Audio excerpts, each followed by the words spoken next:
Hello, I'm Donato Vaccaro, and I'm the Associate Director of the Consumer Reports National Research Center Survey Research Group in our New York office. And it's a real pleasure to be in California. This is a wonderful city hall. It's quite magnificent. When many people think about Consumer Reports, they think about testing toasters, testing cars, appliances. Of course, we also do surveys. And our surveys are a very powerful way to influence the marketplace and inform consumers as well as testing. I will just give you a brief background of the Consumer Reports National Research Center, and my colleague, Femi Olulafe, will then give you an overview of some of the surveys you've seen already that are part of the national food labeling surveys we've done recently.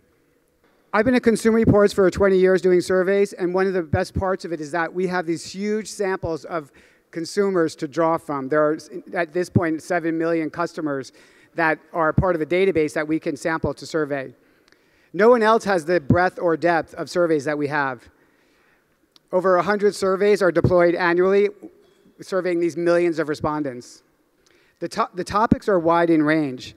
We cover all consumer focus areas, including cars, appliances, electronics, health, food and safety, and personal finance. We measure things like product reliability, product safety, and consumer satisfaction across these 5 consumer focus areas. We use professionally designed questionnaires, and mainly we focus on measuring consumer experience and behavior. We don't do those like reputation surveys. We're focused on measuring concrete behaviors or attitudes. We mainly survey our subscribers, but like this survey factoids you've been seeing in this presentation, we also survey nationally representative samples of the population in our country. We use outside vendors to get the national panel. For the most part, we're mainly doing online surveys. We do some phone surveys, and we're pretty much fading out mail surveys. Timeliness is a really important part of our survey work. It's really critical that when we do a survey, we try to report on it and get it to publish right away. Our biggest effort is the annual questionnaire. This is the largest consumer survey outside the census, as best we know. No one has ever told us it's not true. We survey about 1 million people annually, and we have over 50 print and online versions with over 40 topics. And that's where we get a lot of information. And we also track trends over time. We survey all different focus areas, and we service a lot of media. What you see on the screen now is some images from our print media. And there's also we have a website, and we also service our TV and social media channels, in addition to newsletters and special publications that follow the monthly magazine. Finally, I just want to thank everyone for coming. We appreciate all the subscribers and donors that are here. And we just want to say especially thank you for taking our surveys. It's really important that we get people to participate so that you can help other consumers and provide the really important content we need to inform consumers and change the marketplace. So now I'd like to introduce Femi Olulafe, who will talk and give an overview of the National Food Label Surveys.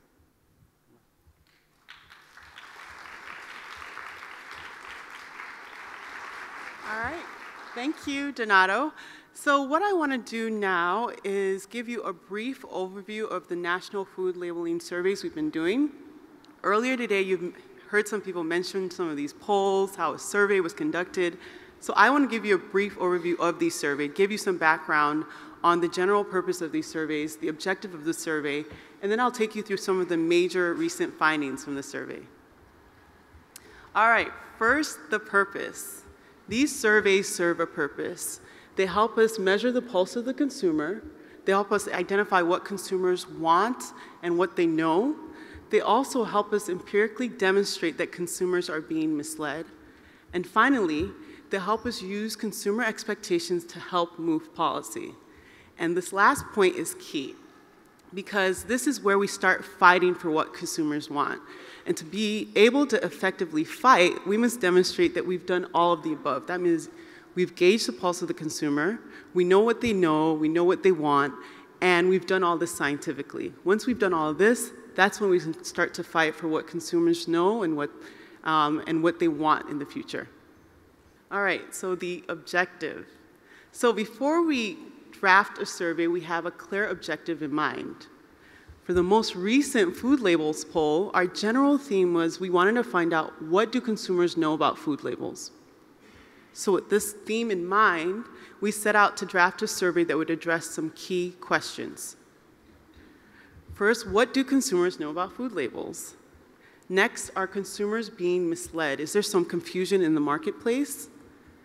And finally, what standards do consumers want for food labels? What is the consumer mandate? So we had all these key questions in mind when we drafted the survey. It was about 24 questions. And we administered the survey to a nationally representative sample of 1,000 people across the nation. So now what I want to do is take you through some of the major findings from the survey. And you've seen some of these earlier today. So one of the major findings was we found that many objectives are a priority for most consumers. So here we asked people, when you're purchasing food, how important is each of the following objectives to you? Is it very important, important, or not important? And so what you can see here is that for all of these objectives, most consumers say these objectives are either very important or important. So because of these questions now, we know that these issues are a priority to consumers, and that's why we're talking about a lot of these issues here today. Next, we also found that the natural label falls short of consumer expectations. You've seen this earlier today, so I'll just give you some background on the question. So we asked two questions here. We asked them, do you think the natural label on meat and poultry currently means any of the following? And we gave them a list of items. Then we asked, should the natural label on meat and poultry mean any of the following? And we gave them the same list of items. So we had these two questions because this helps us find out what consumers know, what they think the label currently means, but it also helps us find out what standards they want for this label, so what they expect from this label. In the green, you can see what consumers think the label currently means, and in the blue, you can see what they want this label to mean. So the gap between the green and the blue is showing you that the natural label is falling short of what consumers want. So while 2/3 are saying, I think this label currently means there are no artificial growth hormones, the vast majority, 89%, are saying that we want this label to mean this. So you can see that it's falling short. The other really compelling thing about this finding is, out of all of these items that you see here, only one of these, circled in red here, is actually true, partially true of the natural label. So consumers are reporting that when I'm buying food labeled natural, I think it means all these things. Most consumers are saying this, but they're confused, and it's because they've been misled into thinking the natural label means all these things that it doesn't necessarily mean. So this obviously shows you that something needs to be done about this, and that's what we are trying to do. Next, we found that more consumers are looking for the natural label than the organic label. So we asked consumers, when you're purchasing food, what claims do you look for? And as you can see here, more consumers are looking for the natural label than the organic label, 59% to 49%. So we know that the organic label is meaningful, and it comes close to meeting consumer expectations. It's backed by federal regulations, and it's verified by third-party inspections. The natural label is essentially meaningless. You don't have all those regulations or third-party inspections. Yet, as you can see here, consumers have been misled into looking for this meaningless natural label over the organic label that's actually backed by regulations. Finally, we found that consumers actually expect the same standards for the natural and the organic label. So here we asked them, should the natural label on meat and poultry mean any of the following? And should the organic label on meat and poultry mean any of the following? And as you can see, for all of these items, you have the same amount of consumers saying, hey, we want the natural label to mean no artificial growth hormones, and it's the same amount saying we want the organic label to mean no artificial growth hormones. So this is important because it's showing you that this is what consumers want, and the organic label is coming closer to meeting these consumer expectations than the meaningless natural label. So that is where our focus should be, really, is on the organic label and making improvements to that. So I started all of this by telling you the purpose of this survey. We wanted to gauge the pulse of the consumer, we wanted to find out what consumers want, and we wanted to do all of this scientifically to help move policy. So that's exactly what we've done here today. And it's a survey like this that helps us inform the position to ban the natural label and to move policy. Thank you.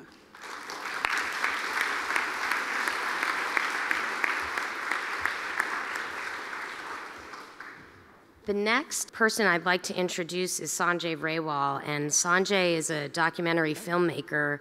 We met in Santa Barbara at the Edibles Conference last year, where I saw the trailer to his film, Food Chains, and I was incredibly moved by it. As someone who's been in this space and seen a lot and heard a lot, Sanjay really captured the movement and the plight of farm workers in a way I hadn't ever really seen before, and it was incredibly moving. On a personal note, I mean, Sanjay and I are both obviously Indian, but we also realized sitting in Santa Barbara that we were two Californians who were now living in New York City.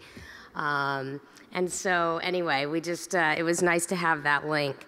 This documentary exposes the abuse of farm workers in the United States and the complicity, really, of the supermarket industry in that. The film's produced by Eva Longorio and Eric Schlosser, and it's narrated by Forrest Whitaker. It hits the theaters nationwide on November 21st. So we're going to take a look, and then we're going to hear a little bit from Sanjay after the trailer.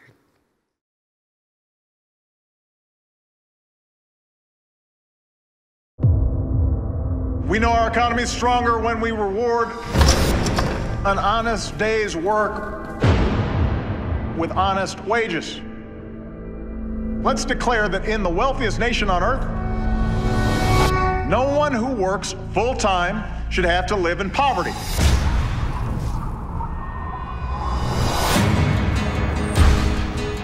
Everybody should be concerned with where our food comes from and who picks it. To live hungry while you are working, that's not a dignified way of living. The defendants have been accused of beating them, locking them inside trailers, chaining them to a pole. These abuses are un-American, they are unacceptable, and they must stop. The history of farm labor in the United States is a history of exploitation. These people have suffered tremendously and grown much more slowly economically than any other segment of our society. If we cannot win this fight, we have lost the soul of America. I think the entire supermarket business goes out of its way so that you're not reminded of where your food came from. If you want to make change, you need to look at the people at the very top. We became a little problem for the big corporations. Farm workers in Florida place the responsibility of fair wages and conditions for workers on the big buyers of tomatoes rather than the farmers. What we want is to establish change. I still believe agriculture is the backbone of America. You've got to pay attention to the labor force.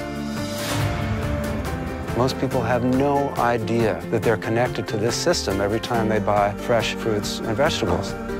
If a handful of companies decided that they wanted to eliminate poverty among farm workers, it could happen very, very quickly.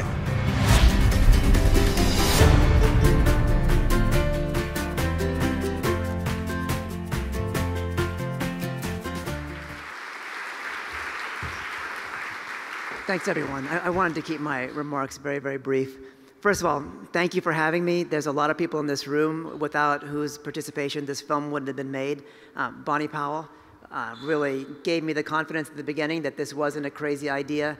People like Jim Cochran and a number of others here in this room, made sure that the content and the perspectives that I needed in order to learn that without farm workers, we would not be able to enjoy the lifestyle that we do today. Jim instilled that in me, as did Dolores Huerta. The film chronicles the battles of the coalition of immokalee workers in Florida, who, as you know, have fought for 25 years against a system in southern Florida that cared much less about them than they did about profits, which in some cases can be said about the agricultural system in general. And I loved what Marty said about the retail sector controlling the entire supply chain. I feel like I'm in a room of policy wonks, so I can say that this movie is really about the power of retailers in our supply chain. and how the actions made by a group of very powerful corporations can influence the chain all the way down to the bottom. It's not as if retailers like Safeway and Kroger are telling farmers what farm workers can earn, but they're creating a system that leaves no room for farmers to do otherwise. So just to wrap up, the film opens November 21st in theaters across America. We really need your support. Most films are measured by how well they do in the box office the first 3 days. If we do well those first 3 days, we'll be in 50, 60, 100, 200 theaters by Christmas. And one of our main objectives is really to shine a light on the situation for farm workers in America, but also on the great work that a number of people in this room are doing, the AJP, the EFI, the CIW themselves have had something called the Fair Food Program in effect now for a number of years.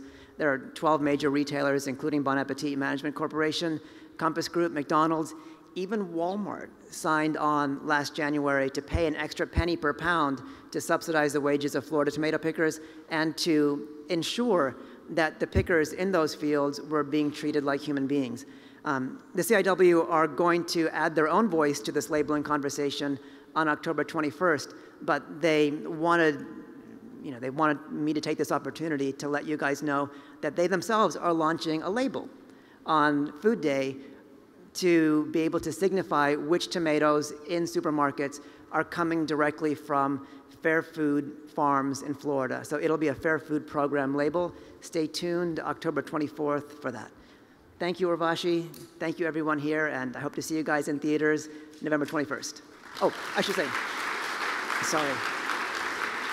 One last thing, my producer would kill me if I didn't say, please follow us at Food Chains Film on Twitter, Facebook.com/FoodChainsFilm, and you'll get to learn more about when we're being released and how you can participate. Thank you.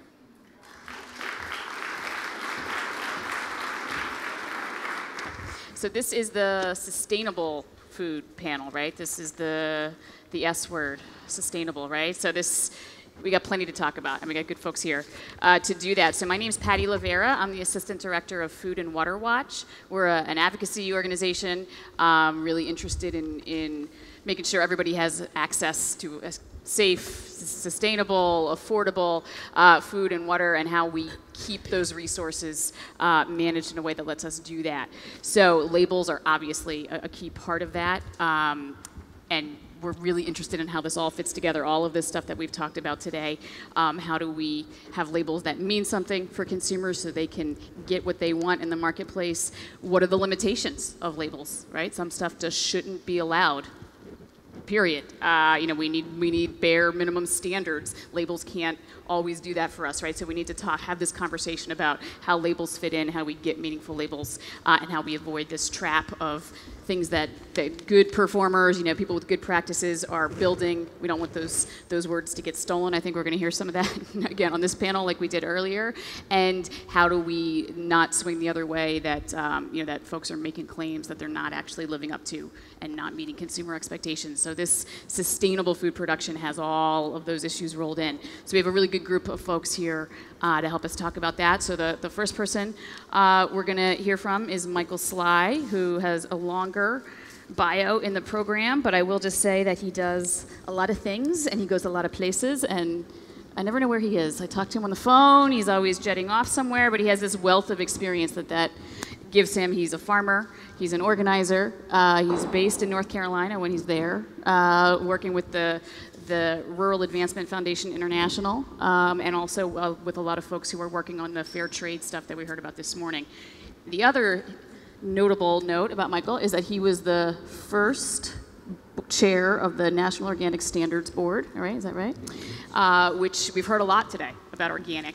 It is it's an unusual label in the level of regulation involved in that label in the marketplace, and the National Organic Standards Board plays a key role in defining what that label is. So the first thing we wanted to have happen is for Michael to talk a little bit about, oh wait, it's supposed to first do slides. Sorry, I'm skipping ahead. It's after lunch. I was ready to have these guys talk, and I have an assignment to do with slides. I have more data to talk to you about, so sorry, slide person. I just skipped all of them. Okay.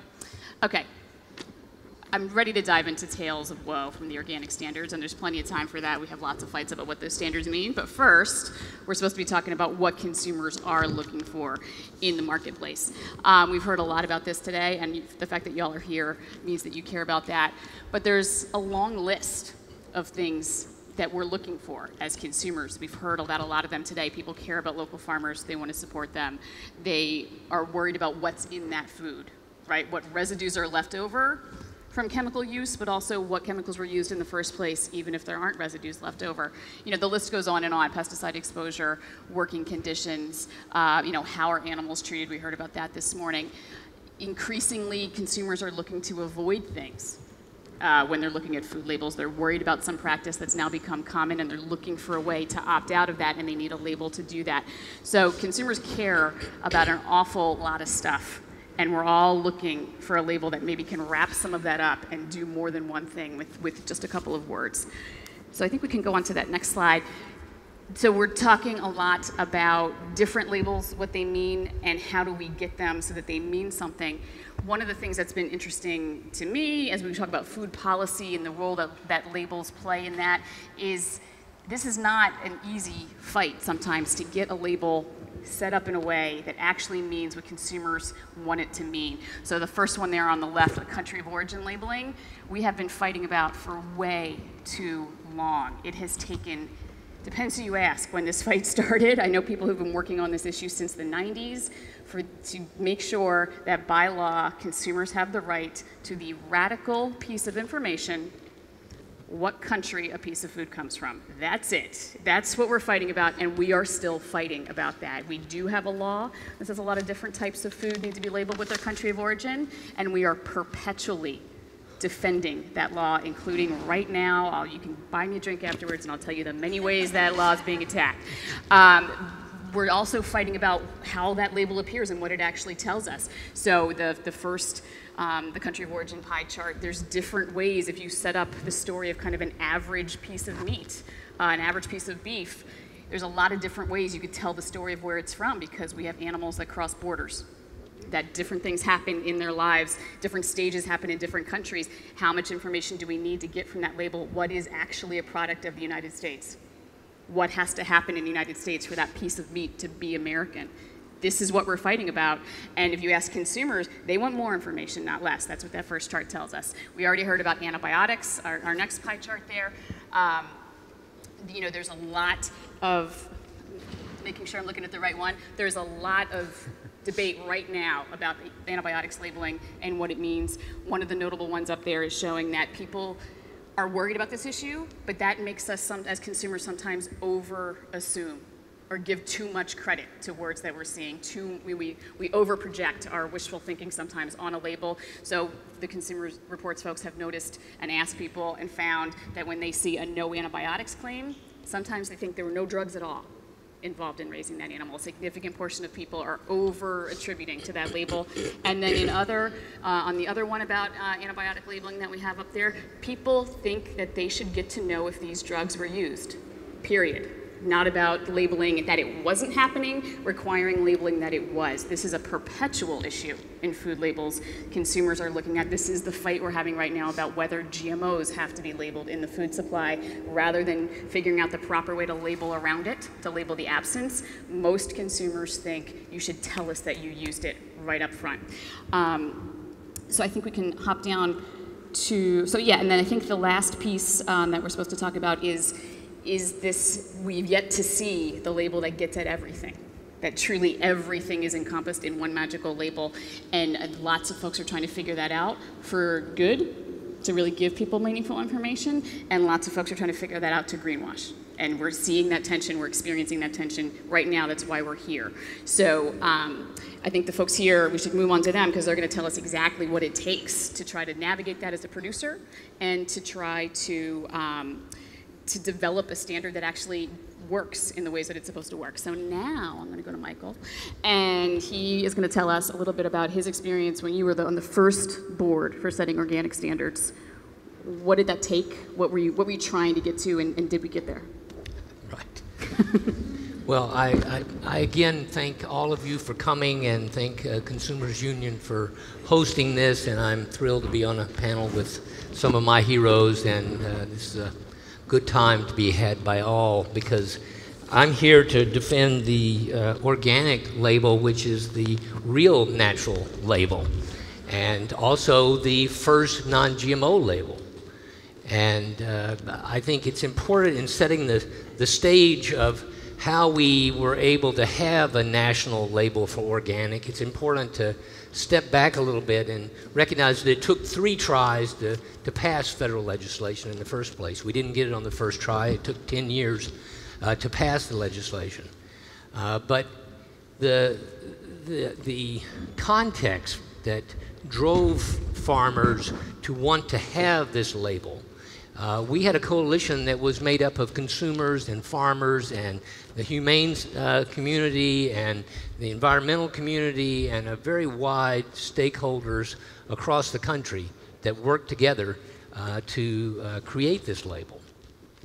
And the context was that many of us who came to the age of farming in the late 1960s, you know, we had all paid attention to Rachel Carson and Silent Spring and to Cesar Chavez and the Grape Boycott and the Green Revolution and all of the unintended consequences.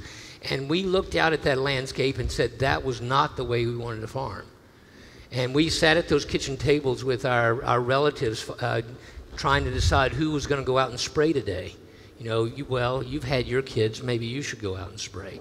I mean, this is the situation where we had seen conventional agriculture up close and very personal, you know, seeing farm workers spraying paraquat barefoot and taking the empty paraquat container home with water for their family. You know, we've seen, you know, farmers with a spray rig in the middle of the field and it breaks down and you can't get the nozzles to work, and so you can't do it with gloves. You have to take your gloves off and you have to blow out the nozzle to clear it. I mean, these are the things that happen in real life in terms of why we wanted to come up with a way for farmers and farm workers to farm with dignity, a way for them to farm in concert with nature and not against nature. And so that was our motivation. We were actually trying to create the sane alternative to agribusiness as usual. That was really what we were after. And that was what we intended to do with a single label in the marketplace. And so trying to get that, we had all these standards. We looked a lot like you know, some of the labels that are out in the marketplace now. We had many different standards in organic.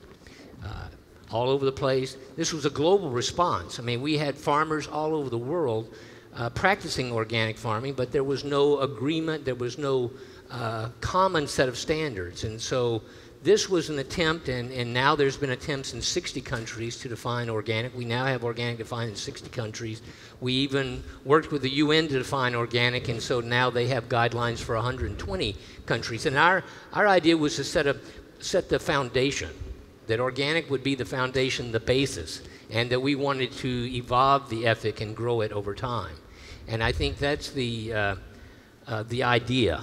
And we were looking after environmental, we were looking after fairness, and we were looking after humane. Those were the 3 things that we were trying to get in a federal label for organic. And we got, you know, a really strong environmental label, where we, you know, every acre that's organic is not treated with toxic pesticides. We're protecting the groundwater, protecting the soil, protecting the farmers, the farm workers, and the customers that buy that. That's an important contribution. That's a good thing, but it's not the whole thing. And so any label has to continue to evolve over time. It has to improve. And I think our biggest challenge in a federal system, once you codify it, not only into law but into regulations, you then have to chip concrete a little bit to improve it. And the maintenance of this is probably the hardest work that we all have, and we really have to count on all of you to help us keep the integrity of that label high so it can continue to evolve over time. I mean, we tried to get fairness in the label, and we could not get it. And in retrospect, maybe that was a blessing, because it was a lot to ask USDA to even do what they've done. And some of you may recall that we came up with these good standards, we gave them to USDA, and they immediately said, oh no, we think you should use sewage sludge, irradiated food, and GMOs. And so we had to have a very big fight at the beginning of the internet to overturn that. And we were successful, and we overturned it, and they had to recognize that the people had spoken. And so we have to recognize that this thing is always under pressure and always looking for ways to chip away at this, but that we want to evolve this ethic and make it stronger over time. So that's a little bit of the background of how we got there. So what does it take to keep it strong, to make it stronger, to make it improve? Like, what does that process look like? Well, we have this board. What else do you need? Yeah, well, so in thinking about that piece of legislation, we had seen many advisory boards at USDA. They have every kind of advisory board at USDA you ever heard of, you know. But none of them had any statutory authority. So it was just advice. So in writing this legislation, we were trying to write into the legislation that this citizen panel that was made up of stakeholders across the food system had statutory authority, so that it was actually a partnership. USDA couldn't just go run off and do something without consent of this board. And in fact, they could take something off the list, but they could not put anything on the list that could be used in organic unless that board had approved it. So we were trying to create these checks and balances into that system. And to this day, it's the only advisory board like it at USDA, and they continue to try to take away that statutory authority because, to be fair, at the time, this was a shotgun marriage, and USDA was not terribly excited about being in charge of organic and was having to learn to say the word, much less understand what it was. And like any good marriage, it continues to take ongoing marriage counseling. And so we think we have gotten a lot of good out of having a codified definition and a set of standards that we all can agree on. That is powerful, and that is a good thing. And I see a lot of the labels that don't have that struggle mightily among themselves because they can't agree on what it is. And so we've at least moved a little bit of that problem. But the larger context is that we couldn't get it all in there. Some of it we're having to add into the marketplace. You heard this morning, we're trying to add the justice component back into the marketplace. And we talked to USDA and said, we're going to go do this. You wouldn't include it in the organic label. We're going to go add it on. And is that okay with you? And they said, that's okay with us. You go ahead and do that. And so you see the same with the humane. I mean, we have a very good statute on organic in terms of humane standards. It's very clear. But we've had difficulties with the implementation of the regulation that requires access to the outdoors. We've had to have some big lawsuits to break up some things that didn't meet the statute in organic, and we still have more work to do on bringing the humane portion of that label up to where we think it should be. But all right, so I think actually, if we can go back a slide, we've heard this. This is what it takes to have a meaningful label. It takes a lot. Let me tell you, if you haven't lived until you've spent 5 days in a hotel ballroom watching people fight about what the organic standard should be. Happens twice a year, free of charge. Anybody can go check it out. This is a label that has this conversation out loud in public ad nauseum. But that is what it takes to have a label that's meaningful, which is why we did want to have you spend a minute looking at what Consumer Reports has put together to say, this is organic, this is what we get from it. It may not be everything, but it's a hell of a lot. And then we have natural, which is a whole lot of nothing, as what I think as a consumer advocate. I tell people it's not telling you anything. So just spend a minute real quick. People have this, I think, even in their bags. I think they got a printout of this to just highlight some of the things that are different between organic and natural. Well, number one, organic has a set of standards. It has a statute. It has regulations. It has a $15 million budget. It has 30 staff at USDA. It's got nearly 20,000 farmers certified by a third-party system, which is really in many ways the state of the art, and all the other labels do follow that third-party approach, because indeed we realized that organic couldn't grow if we couldn't verify it long distance. It's one thing if you go to a farmer's market and you look at the farmer and they tell you they're organic and you go to their farm, but if it's long distance, we had to have a verification system that would back it up. Natural, on the other hand, has none of those things. Has no statute, has no standards, no verification, no infrastructure whatsoever. And it's been a great frustration of ours, because we see many organic products in the marketplace competing with natural, and the price point is just a little bit lower on the natural, and the customer goes in and goes, well, natural, organic, yeah, I guess I'll just take that natural, it looks a little cheaper. And so that's the frustration we have, and certainly I've complained to Urvashi for a long time that, you know, damn it, the consumers should get up in arms about this. And so I'm thrilled that the consumers are getting up in arms about it, and people need to speak up about this and recognize that every day we're voting for our food system with our purchases. It's probably the most powerful thing we have right now. You know, I want to say voting is the most powerful thing, but right now I think the marketplace is also very powerful. Jim Hightower told me that if you wanted us to vote, the gods would have sent us candidates. But we're going to have to work on that. It's another piece of the problem. Yeah. And one last thing on organic. I think we need one more slide. We've talked about this as a label that means something. It's a label that means something because we can make it better. So we're in a cycle right now. There's a meeting coming up this fall where this standards board is going to meet. The public can weigh in. I believe you have till October 7th to do so, and groups like Food and Water Watch and Consumers Union give you ways to do that, but just a couple things that are next on the horizon for organic to get better.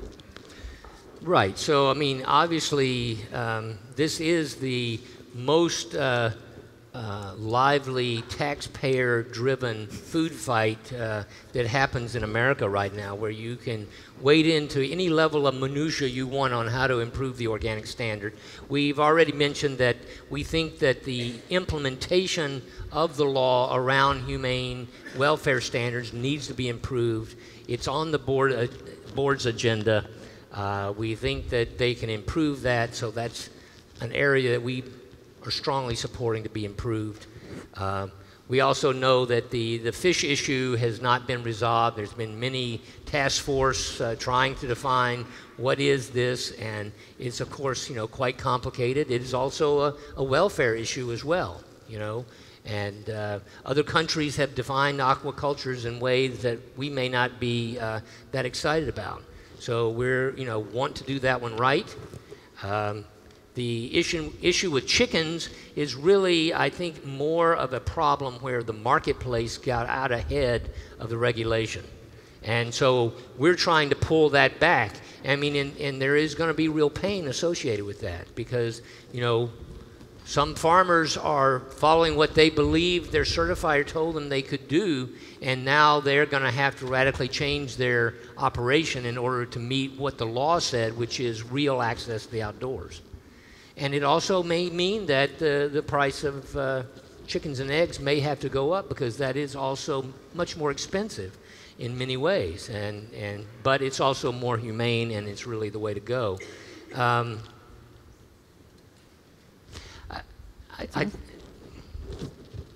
There's more. There's you can more, see 'em. but There's more to do, right? There's but always we more need to you to do it. Yeah, is the issue. But you know, I do urge people. They do have the National Organic Program has a good website.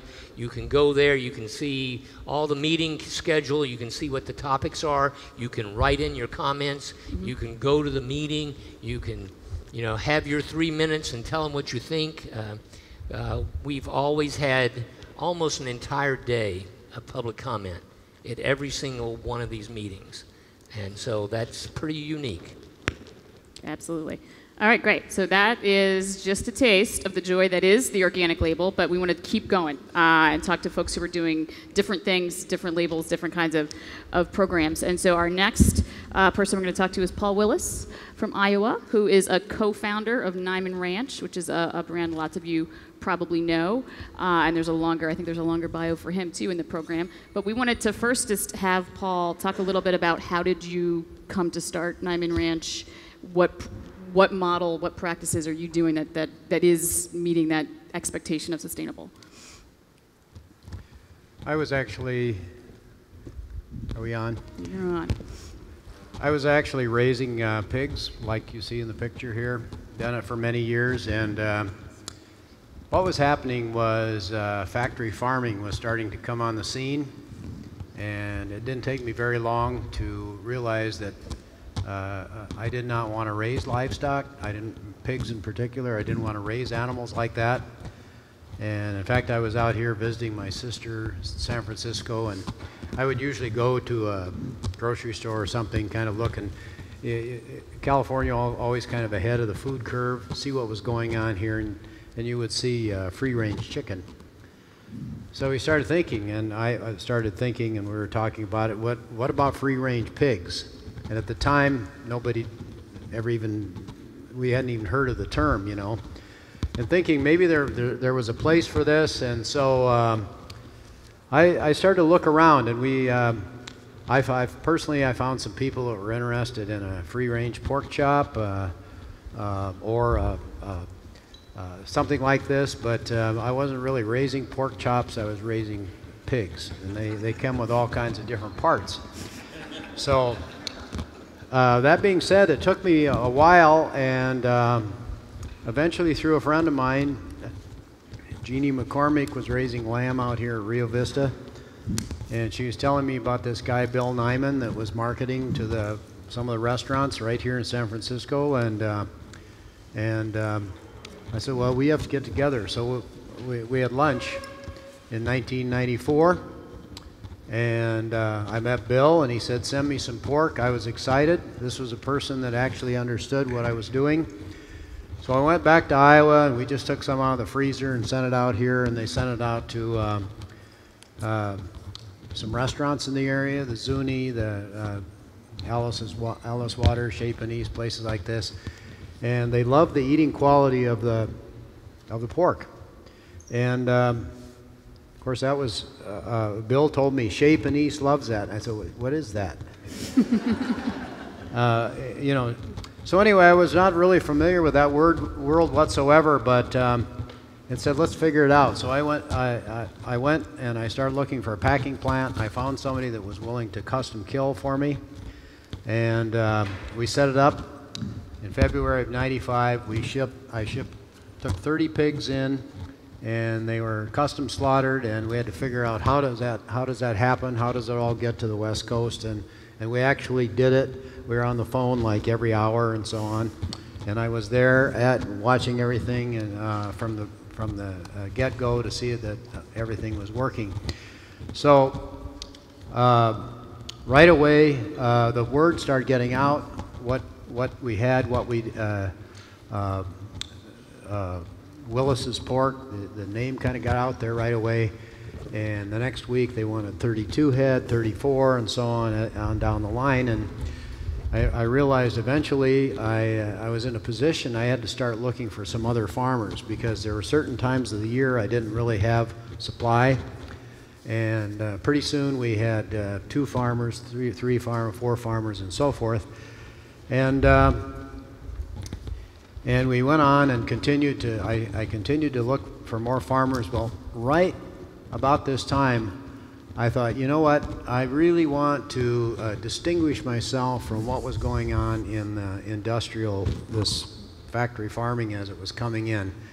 And so that system, as you probably know, the animals are raised in buildings. There's either a lagoon outside or there's a liquid manure pit underneath the building, and there are slats, there are gestation stalls for the sows, farrowing crates, no bedding whatsoever, all those type of things, none of which I was interested in involving in. And there was nothing about that system that was better than what I was doing now. So that was when I started thinking about what kind of claims do we want to put on what I was doing, what did I want to do, and one of the first things that came to mind was some sort of animal welfare stamp of approval, thinking of the Good Housekeeping stamp of approval from years ago, and having something like that for livestock. And I started working with Diane Halverson, and we eventually, my farm was the first one that was certified. We were working with Animal Welfare Institute at the time. So anyway, that was the first thing. And the industry, we were talking about gag laws earlier, gag and so on. Nobody wanted to have somebody come and look in their buildings and see what they're doing, because they really couldn't be proud of it. It wasn't anything the consumer really wanted to see and say, boy, that's just really wants me to buy pork. So that was it. The antibiotic issue, initially we had no subtherapeutic antibiotics, and in the beginning stages we'd start to do a few demonstrations in some stores and places like this. That is one issue the consumer could not, they couldn't understand it. They would say, well, do you ever use antibiotics? And well, we'd say, well, we don't ever use subtherapeutic, and it was just completely confusing. They couldn't get it. So after about 3 years, I guess it was in the late 90s, we just decided we were going to bite the bullet and go no antibiotics ever. And we still believed, and by this time we had a number of farmers. We probably had about 30 or 40 farmers at the time. Our farmers were reluctant because antibiotics were so pervasive in the entire system. All of our farmers, or many of our farmers, thought their pigs would just die if they didn't have antibiotics. And in fact, if you would order a starter feed or get a starter feed for pigs, you had to get it, you had to special order it to get it without antibiotics.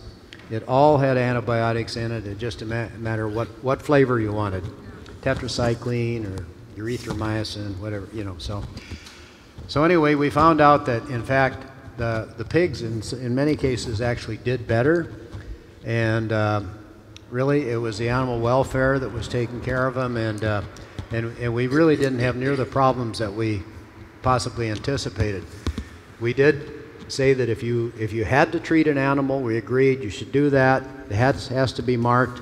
It just can't be sold to Nyman Ranch, which was our brand. So anyway, Nyman Ranch was eventually what we came to as decided to go and try to create this national brand, and we went for it. And I started looking for more farmers and continued to do so. And today we have about 700 plus farmers under the Nyman Ranch brand. There's beef and lamb and pork. And these farmers are, most of the hog farmers are throughout the Midwest, and we have a Nyman Ranch East kind of based in Pennsylvania and some of the surrounding states there. But so anyway, we market about 3,000 head a week, and from 30 head to that, it's been a significant, I think, force in the high animal welfare market, and it allowed many farmers that live in remote locations to reach the marketplace in places like San Francisco or New York or any place. So we have a lot of restaurants. We often have it labeled on menus and things like this, also in retail and so forth. But anyway, I'll stop there. So how have you decided over the years that you're obviously doing something different? This is not your average commodity product.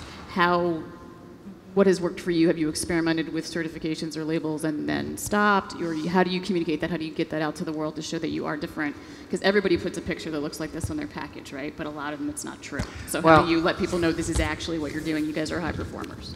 Okay, first of all, we have field agents, and these are people employed by Nyman Ranch, and they go to before they can sell to us, we have our animal welfare standards, which you can find on the website. It's all out there.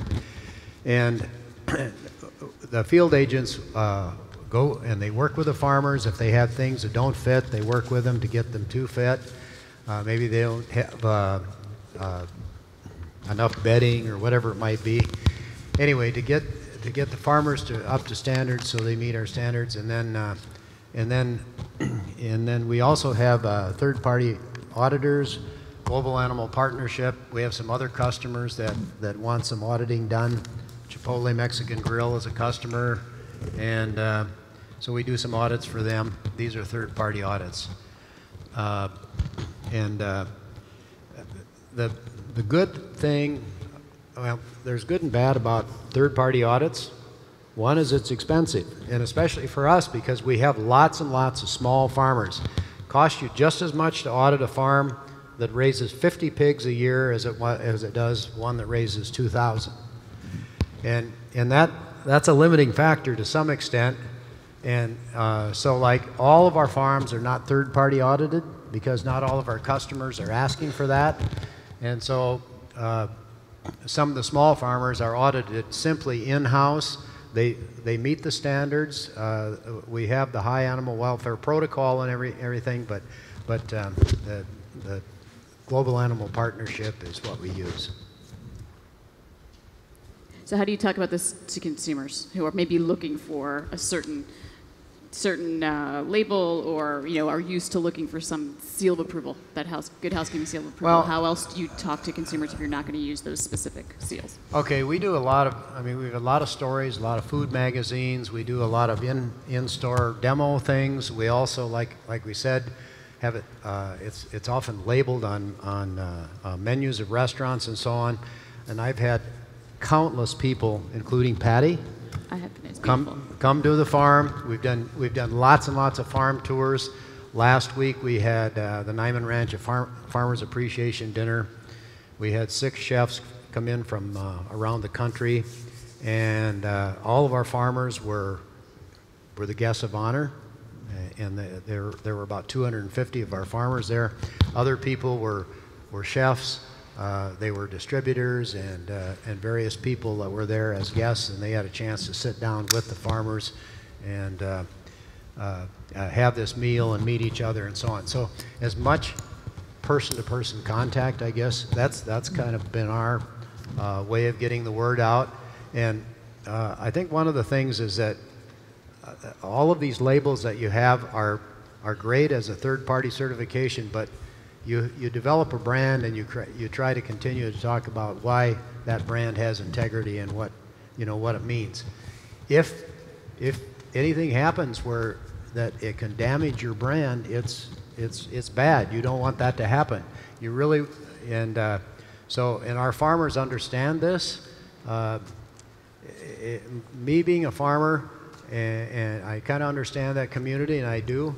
Our farmers know themselves. This is all about kind of the family of people involved here. There's a lot of personal feeling, and and all of that carries through. Great.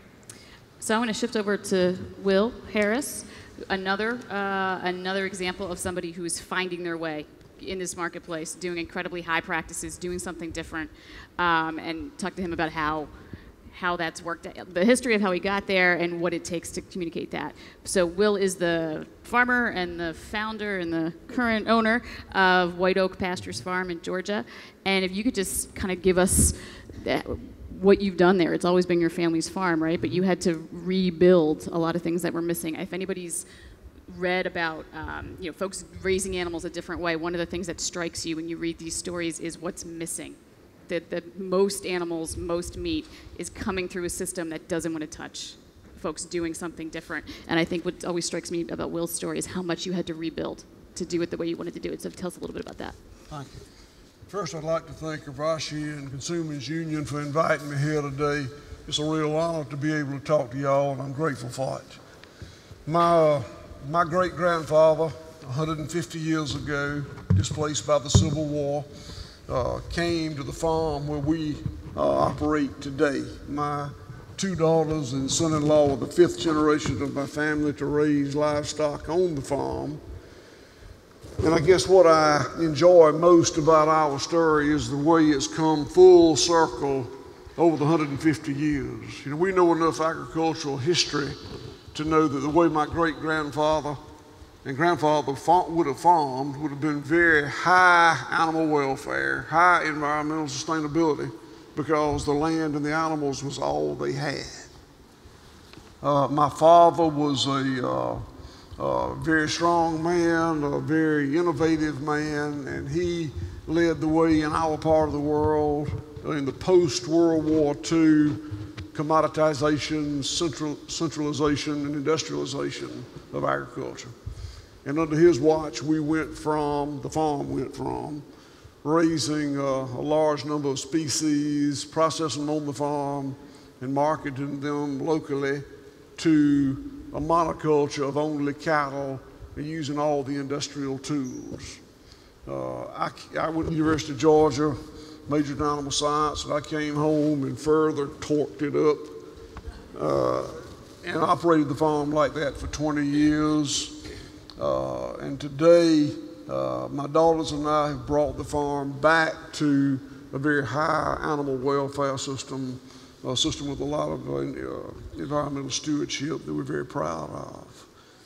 You know, it's a journey, not a destination, I can tell you that. The first thing I did was give up, it was a monoculture of cattle. The first thing I did was give up hormone implants, subtherapeutic antibiotics, and confinement feeding.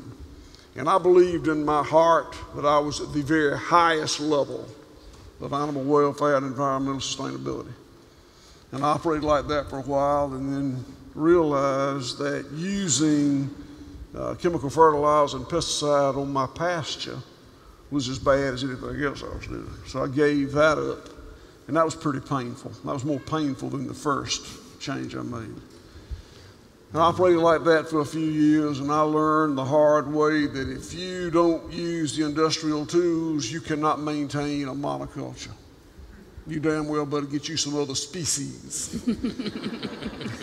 And today, I'm proud of the fact, inordinately proud of the fact, we pasture raise 5 red meat species: cows, hogs, sheep, goats, rabbits, and process them on the farm to sell. We pasture raise 5 poultry species: chickens, turkeys, geese, guineas, and ducks, hand butcher them on the farm and market the poultry. And you know, I learned in physics in college that nature abhors a vacuum. What nature really abhors is a monoculture. So, you know, it flies in the face of nature. So I operated with other species for a while, and we were making that work from a production perspective. And then we decided that processing meat at some distant location was probably not what we should be doing. So we built first in 2006, a red meat abattoir, a slaughterhouse, USDA inspected. Then late in 2010, we built a poultry abattoir, a slaughterhouse on the farm. And by the way, when we made all these changes, we went from making money every single year as an industrial cattleman and having no debt to losing money for about 6 years, hemorrhaging money for about 6 years. And I learned how to sign notes at the bank. And we built about $7.5 million worth of plants and infrastructure to maintain what we're doing.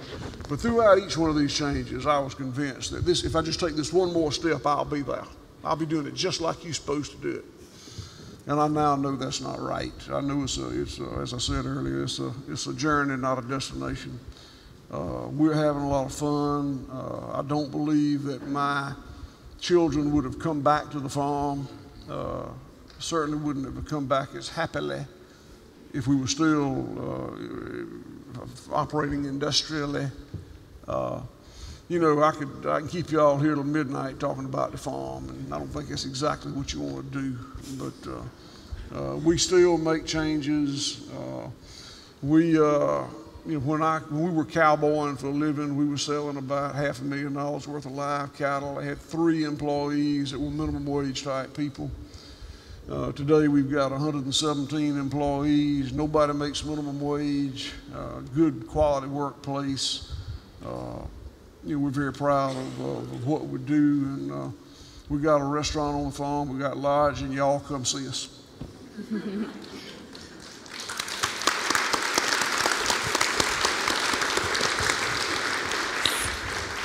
So I think if we go to our next slide, I think we have a list of all the stuff Will puts on his product, right? So you have clearly decided this is not easy. I will not ask about the paperwork and the binder collection that you have to maintain these labels. So it isn't easy. So what's the value of why these labels, and what does it get your operation that you wouldn't get without? Well, there are several reasons. For me, it's sort of like a Boy Scout with merit badges. You know, you just the challenge. You just kind of want to have more than that other guy over there. Yeah, we are very proud of what we do and the way we do it, and enjoy showing it to people. Audits are not fun. I've never enjoyed an audit. I'm shocked. But they are good, you know. And there's, in my mind, with reference to these merit badges, I put us farmers in 3 separate categories. I'm sure it's more shades of gray than that. But you know, you've got really big industrial operations, and they can't get them, so it's not an issue. Or they can get the ones that are bull crap, but they can't get the real one. You've got very, very small farmers that really don't need them. If you operate very locally, sell at the farmer's market, you know the people you're selling to, it's fine to get them, but you don't need them. And as Paul said earlier, it costs the same if you're a big farm or a little farm, so it's very expensive per unit if you own a small farm. And then there's us guys that are kind of in the middle, and you know, we have a retail business. We sell on our website. We got a little store and a restaurant on the farm, but most of what we sell is to a distributor. And you know, I feel like our customers need the third-party verification and to have confidence in the product. I don't think that's as good as coming to the farm. That's the reason we built lodging, so people could come to the farm. There are other benefits. You know, these people help us sell product. You know, we've had all these people at some different point in time have directed customers to us. It's a good educational experience. You know, I've learned a lot. It forced me to think through my system. You know, all these people have got subtly different standards and requirements, and working with all of them has really helped me become a better stockman. That's all I got to say about that. Okay. Paul, you got something to say? Yeah, I wanted to add the fact that Will has family that's come back to the farm, and we've had some, in the Nyman Ranch, we've also had people that have had kind of the industrial system that went through that metamorphosis and changed and spent a lot of money putting in a straw-based system, and it completely changed their whole outlook on farming life, so to speak. They were kind of fed up with it, and it was kind of like the sun came out for them. And one of the things that these labels do is that they help connect the farmer with the consumer. And right down here at the Zuni Cafe, which isn't very far, was the first time I came to San Francisco, and I went there and they served me a pork chop that had been raised on my farm. And that was the first time after I'd sold hundreds and hundreds of head of livestock that anybody, or I knew where any of it actually went. And it was really a watershed moment for me, I guess you'd say. And the chef came out and she said, I don't know what you do, but this is the best pork we've ever had in our life. This is, you know, and as a farmer, it was a, you know, a moment I'll just never forget. And so all of these things that you kind of do is to try to help make that connection. And then there was one other point I wanted to make, a little story, but we had an exhibit at, we have something in Iowa called the World Pork Expo, And it's pretty much an industrial trade show and so on. There's a lot of, they can sell you a lot of steel and concrete and antibiotics and all kinds of things like that. But we had a little Nyman Ranch booth there, and we're looking for more farmers, which is really our problem. We don't have enough farmers, we don't have enough supply. But a young man came up, and he was kind of interested in this, but he said he didn't know what to do, but he'd worked in these hog confinement buildings for 10 years. And when he breathed, that pit smell came out of his lungs. And if you talk about labor, and you know, we talked a lot about people picking things and so on, but there's a whole group of people out here that are working in these animal factories, and believe me, I don't think you can find too many jobs that are worse. And not only is it hard on the people that are there, but the animals that live in those buildings with all those pit gases, hydrogen sulfide, pneumonia, and everything like that. They all have lung damage, and so that's partly what all of this labeling is, whether it's animal welfare and so forth, is a connection with the farmer and also to separate ourselves from that. So that just gives you a kind of a flavor of where you can go and what we can talk about with this word sustainable, right? I mean, it's a big word with very high expectations because there's that many issues involved, right? There's that many aspects of it, from the economic aspect and the viability of family farms and who's coming back to the farm, to worker issues, to environmental issues, just on and on and on, right? So we're still looking, right? We're still looking for this magic word. You can see back on that slide that, you know, Will has all of these labels to try to convey the total story of what's happening in his operation, right? And one of the hottest topics of those particular things that we're trying to wrap our heads around as consumers and folks in the food system is what kind of system, how do we talk about the system where these animals are raised? One way that we get at that is this issue of, sometimes we talk about grass-fed, sometimes we talk about access to pasture, but trying to get at what is a meaningful label that actually tells people that those animals had a life that is actually is the picture they put on the package, right? There's never a confinement operation on the package. It's always grass. It's always a silo. It's always a red pickup truck. I don't know why it's always red, right? They know what we want. They know what we expect, but a lot of animal foods are not being raised that way. So I just want to have each of you maybe just go down the road, talk a little bit about this grass-fed phenomenon, access to pasture. It's popping up all over the place, and it is confusing people, and there is some greenwashing going on. So maybe just what you all do to convey what kind of systems animals are being raised in. You know, I think we overcomplicate it, and I'll give you a little bit of cowboy wisdom here. We talk about good animal welfare, and all these outfits have got great, thick books that tell us what good animal welfare is, and I agree with it. But good animal welfare means I, as a stockman, endeavor to create an environment in which my animals can express instinctive behavior. You know, good animal welfare had come to mean, in the industrial system, the stockman did not intentionally inflict pain and suffering on the animal. If you didn't do that, that's pretty good animal welfare. Well, that was an evolution. That's not the way it was. It's incumbent upon us to create that environment. You know, good parenting don't mean you put your kids in a closet where it's 72 degrees and you leave the light on and nobody can abduct them. That's not good parenting. You got to let them play football. So I think that's overcomplicated, and that's what's true about that. The other one is that we talk so much about is sustainability. And you know, sustainability to me means you can do it in perpetuity. It's a system that can perpetuate. You know, my hero is George Washington Carver, and he says, "In nature there is no waste," and that's sustainability. You know, on my farm, and it's not just about farming, not just about the animals. You know, we make compost from the waste at my packing plants, the eviscerate, the gut feel, the feathers, and we put it on the land, and it's the best fertilizer in the world, I believe.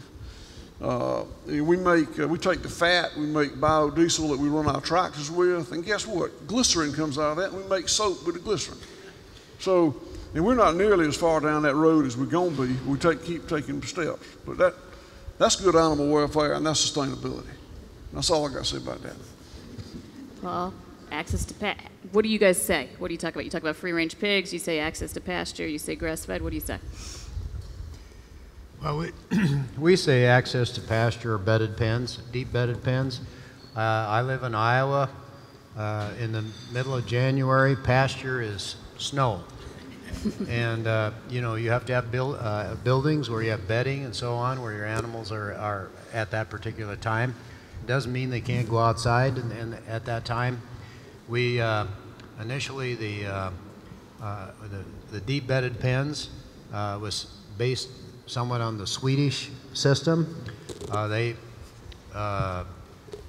raised confinement pigs for so long they didn't even know really how else the pigs were raised, and the Swedes put some pigs out in the woods, and I'd say filmed the pigs a few years ago to just observe their behavior, just what Will was talking about, and try to design a system based on the behavior of the animals where they're living out in a natural environment. For example, a sow wants to give birth, they'll go out and find a brush pile and make a nest and have their baby pigs. They don't go look for a piece of concrete with slats on it and see if there's a pit underneath. And then just to think about, I mean, I like to, we had that picture of the pig, just to see what this animal, how is it designed? It's got big strong shoulders and has a shovel on the front. And they like to live in small groups, they have ears, they can hear and so on. Pigs are known to be smart and so on, and they like to live in kind of small community kind of groups. But if you just looked at that pig in that picture there, and you can take a look at it, you can actually, you know, kind of envision and think about how does that animal make a living? How would it live? How would it be, and once again, it's not going to want to be rooting on a concrete floor. They're curious and they're looking for things. They are actually omnivores, and they eat all kinds of things in the wild. I guess back to the, we have a vegetarian label, and it primarily came out of the mad cow disease, even though there's no mad pig disease that we know of. It was a consumer-driven sort of choice. But anyway, that's kind of where we're coming from, trying to accommodate different types of climates and so forth. And back to what Will said, accommodating the natural behavior. So, Michael, this was a controversy in organic. If you guys are organic trackers, you guys remember this in the last 6 or 7 years, we've had a lot of talk about whether organic, certified organic products came from animals that did have meaningful access to pasture. So, I mean, talk about that debate, talk about what it takes to work that in. Yeah, I mean, and there are the practical limitations of your geography. And so there was great sensitivity among the organic community to try to make sure we were saying something that was really accurate. But we also had this problem of the marketplace being out ahead of the standards. And so we have a lot of farms that wanted to try and push the limits of what that regulation might do and see how far they could get away with it. I'll say that's true. And so we ended up with kind of a continuum of use on the land as it related to access to the outdoors. One of the early lawsuits that we got involved with USDA was a chicken operation in Massachusetts. We got called by the local organic certifier, and they said, we don't think this is access to the outdoors, and we did not certify this operation. And USDA has come and overturned our decision and told us that we must certify them. So we said, okay, what's the story? And we looked into it, and the chickens had porches, and that was their definition of access to the outdoors. Well, they could go out on this little porch, and we kind of envisioned they had lawn chairs and sunglasses, or what kind of deal was this, And it was like, no, this is not access to the outdoors. And so, we had the same problem with dairy out in Colorado. A great big outfit, wanted to push the limits of what could you do. And really, along the lines of Will, I mean, it's not rocket science. You can walk into a farm and within a few minutes, you know whether or not they've got too much livestock for the amount of acreage they have. You don't really need a tape measure to see that they got no pasture, or that they, Or it was overcrowded. Overcrowded. So, I mean, trying to get the common sense into it in terms of the inspection and getting USDA to really hold that accountable is the struggles we have, because, you know, we've got a lot of really, a lot of family farmers who are really trapped in this industrial confinement model, where they have very few rights and they don't even own the birds except when they die. And so it's a very predatory system, and many farmers are trying to get out of that system, but they may have bought a farm where they don't even have pasture. And so, you know, that's some of the tough reality that we're going to have to deal with here. There's going to be a transition. We're in the middle of a transition here, which is a good thing, but it will not be without pain, and it will not be without some farms getting hurt in the meantime, and some farms having to change completely what they do and do what Will did and go in debt again and make that change if they're lucky enough to do so. So it's not simple, but it's organic is out there in the block, and so we want to do it right, and that's the key there. We do have the benefit, thankfully, because of all of you, that we have some taxpayer support. We're able to offer a cost share to small organic farmers to offset the cost of certification, so that we can keep the smaller farms in the certification system, and we're really grateful for that. So I think we have time for one more thought from each of you, which is, I think a lot of folks here are coming at this from buying food as consumers. So what is the one thing you need us to know?